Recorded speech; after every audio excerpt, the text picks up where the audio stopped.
Sosok Mbah Slamet, dukun pengganda uang, ada warga Palembang jadi korban. Warga desa Balun dibikin kaget akan sosok Slamet Tohari yang sebenarnya.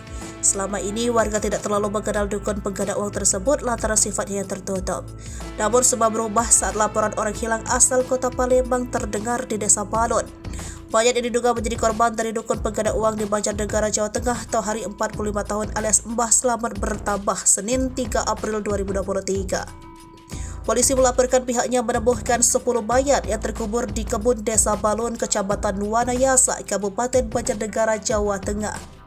Kasat Reskrim Polres Banjarnegara AKP Bintoro Tio Pratama mengungkapkan penemuan ini satu lokasi dengan penemuan korban PO 53 tahun yang dihabisi oleh Mbah Slamet. Hingga saat ini jumlah pasti korban dukun pengganda uang belum dapat dipastikan. Dilansir dari Kompas ID, Kepala Desa Balun Mbah Budiono mengatakan, Slamet Tohari memang jarang bergaul dengan warga sekitar.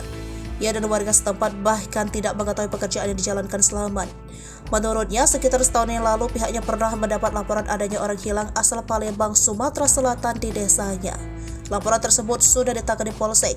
Gustam, 38 tahun, petani kubis yang lahirnya berdekatan dengan lokasi penguburan jenazah, mengaku kaget saat tahu ada sejumlah jenazah yang dikuburkan di lokasi tersebut.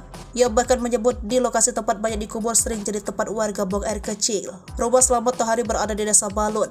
Jika dari jalan antar kecamatan Wanayasa, kecamatan Kalibening masih masuk gang sekitar 500 meter terdapat rumah 2 lantai. Istri Slamet Tohari sana mengaku tidak mengetahui aksi yang dilakukan suaminya tersebut. Bahkan ia mengaku sudah ditelantarkan dalam 1 tahun terakhir. Ia bahkan mengaku tidak mengetahui pekerjaan pasti suaminya. Menurutnya, suaminya banyak bekerja di jalanan. Namun demikian, ia tidak membantah jika sering ada tamu datang ke rumah.